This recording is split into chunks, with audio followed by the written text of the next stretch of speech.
Weapons ఇది ఒక horror mystery thriller. ఈ సినిమాకి ఉన్న క్రేజ్ని చూసి నేను ఆశ్చర్యపోయాను. నేను వెళ్ళిన థియేటర్ మొత్తం ఫుల్ అయిపోయింది. ఈ సినిమాకి ఉన్న క్రేజ్కి సినిమా రీచ్ అయ్యిందా అంటే ఖచ్చితంగా రీచ్ అయింది.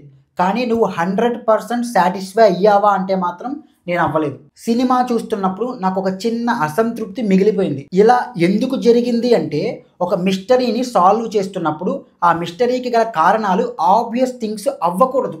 ఒక ఎక్స్ట్రాడినరీ రీజన్ని మనం ఎక్స్పెక్ట్ చేస్తాం. కానీ ఒక ఎక్స్ట్రాడినరీ రీజన్ లేకుండా ఒక రెగ్యులర్ రొటీన్ మనం ఎక్స్పెక్ట్ చేసే రీజన్ని సినిమాలో పెడితే మనకి అంత థ్రిల్లింగ్ ఎఫెక్ట్ రాదు. ఈ సినిమాలో అదే జరిగింది.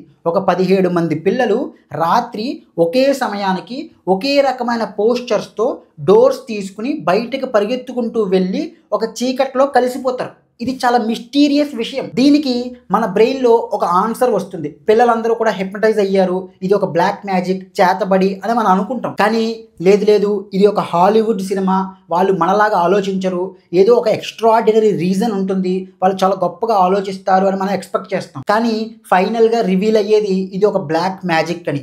ఎప్పుడైతే మనం ఎక్స్పెక్ట్ చేసిన బ్లాక్ మ్యాజిక్కే అని మనకి రివీల్ అవుతుందో అప్పటి నుంచి సినిమాలో థ్రిల్ రాలేదు. ఈ మిస్టరీ రివీల్ అవ్వక ముందు వరకు సినిమాలో హారర్ కానీ, మిస్టరీ కానీ, థ్రిల్ కానీ చాలా బాగా వర్కౌట్ అయ్యింది. ఎస్పెషల్లీ హారర్ కోసం మేకర్స్ ఉపయోగించిన కొన్ని టెక్నిక్స్ సినిమాలో చాలా మంచి ఎఫెక్ట్ని ఇచ్చాయి. హాలీవుడ్ సినిమాలలో వరల్డ్ బిల్డింగ్ అనేది చాలా అద్భుతంగా ఉంటుంది.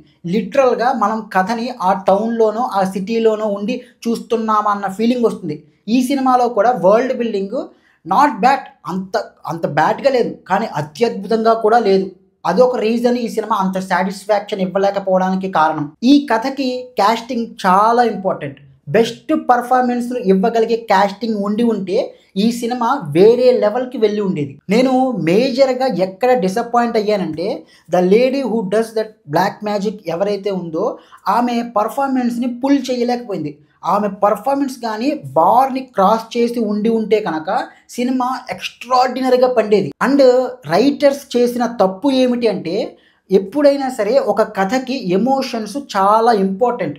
నేను అర్థం చేసుకోగలను, ఈ సినిమాలో ఎమోషన్స్ని ఎక్కువగా చూపిస్తే ఏదైతే ఎఫెక్ట్స్ మన థ్రిల్లింగ్ కానీ హారర్ ఎఫెక్ట్స్ ఉన్నాయో ఇవి తగ్గిపోతాయని చెప్పేసి ఎమోషన్స్ని డౌన్ ప్లే చేశారు. బట్ బ్లాక్ మ్యాజిక్ చేసే ఆ లేడీ యొక్క బ్యాక్ స్టోరీనైనా సరిగ్గా ఎస్టాబ్లిష్ చేసి ఉంటే ఆ ఎఫెక్టే వేరేగా ఉండేది. ఈ సినిమాలో నాకు బాగా నచ్చిన విషయం ఏమిటంటే, ఆ 17 మంది పిల్లలు కూడా హిప్నటైజ్ అయ్యి అలెక్స్ అనే తన ఫ్రెండ్ యొక్క ఇంట్లోనే ఉంటారు. ఆ అలెక్స్ అనే చిన్నపిల్లాన్ని ఆ బ్లాక్ మ్యాజిక్ లేడీ బెదిరించి కంట్రోల్లో పెట్టుకుంటుంది. ఆ పిల్లాడు అంత భయంకరమైన సిచ్యువేషన్లో కూడా అంత చిన్న వయసులో డైలీ తన పేరెంట్స్కి, తన ఫ్రెండ్స్కి ఆహారాన్ని తినిపించడం, స్టోర్కి వెళ్ళి ఆహారాన్ని తీసుకురావడం, డైలీ స్కూల్కి బస్సులో ఒక్కడే వెళ్ళడం చాలా ముచ్చట వేస్తుంది ఆ పిల్లాన్ని చూస్తే. ఆ చిన్న కుర్రాడు అంత చిన్న వయసులో ఎంత మెచ్యూరిటీని ప్రదర్శించాడు అంటే, తన ఇంట్లో అన్ని జరుగుతున్నా సరే ఎవ్వరికీ ఏమీ చెప్పకుండా అన్నీ తన మనసులోనే దాచుకుంటాడు.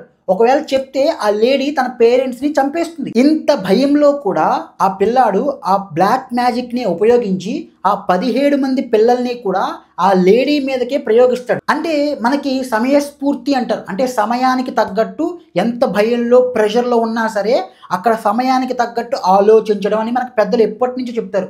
అలా కుర్రాడు ఆలోచించి చేస్తాడు ఆ బ్లాక్ మ్యాజిక్ని. క్లైమాక్స్లో చాలా అద్భుతంగా నటించాడు, చాలా క్యూట్గా, చాలా చూడగానే ముచ్చట వేస్తుంది ఆ కుర్రాన్ని చూస్తే. మేకర్స్ ఏదైతే ప్లాట్ ట్విస్ట్ని చాలా గొప్పగా ప్రమోట్ చేస్తున్నారో అది నా దృష్టిలో లాజికల్గా కరెక్ట్ అనిపించలేదు. రాత్రి 2:17 17 మంది పిల్లలు డోర్స్ తీసుకుని ఒకే రకమైన పోస్చర్స్తో పరిగెత్తుకుంటూ వెళ్ళి చీకటి అంటే డార్క్నెస్లో కలిసిపోతారు. అక్కడ వరకు కొన్ని డోర్ కెమెరాస్లో రికార్డ్ అవుతుంది. ఇప్పుడు ఆ పిల్లలు ఎక్కడికి వెళ్ళారు? ఆ అలెక్స్ అనే కుర్రవాడి ఇంటికి వెళ్ళారు. వాళ్ళేమి మాయమైపోయి వెళ్ళలేదు కదా. ఆ 17 మంది కూడా పరిగెత్తుకుంటూనే రోడ్ల మధ్య నుంచే వెళ్ళారు. కాబట్టి ఖచ్చితంగా ఎవరో ఒకరు చూసే ఉంటారు, లేదా ఏదో ఒక సీసీ కెమెరాలో రికార్డ్ అయ్యే ఉంటుంది. కాబట్టి మేకర్స్ ఎంత చెప్పినా సరే దట్స్ నాట్ లాజికల్లీ కన్విన్సింగ్. మీరు ఒక సినిమాని ఎమోషన్స్ అండ్ లాజిక్స్ లేకుండా ఒక మంచి క్రాఫ్ట్మ్యాన్షిప్ ఉండి టెక్నికల్గా ఒక బ్రిలియంట్ హారర్ థ్రిల్లర్ మూవీని చూడాలి అని అనుకుంటే ఇది ఒక ఎక్స్ట్రాడినరీ మూవీ. అలా కాకుండా ఒక కంప్లీట్ మూవీని చూడాలి అని అనుకుంటే ఇది మీకు అంత సాటిస్ఫాక్షన్ని ఇవ్వదు. That's it. జై హింద్.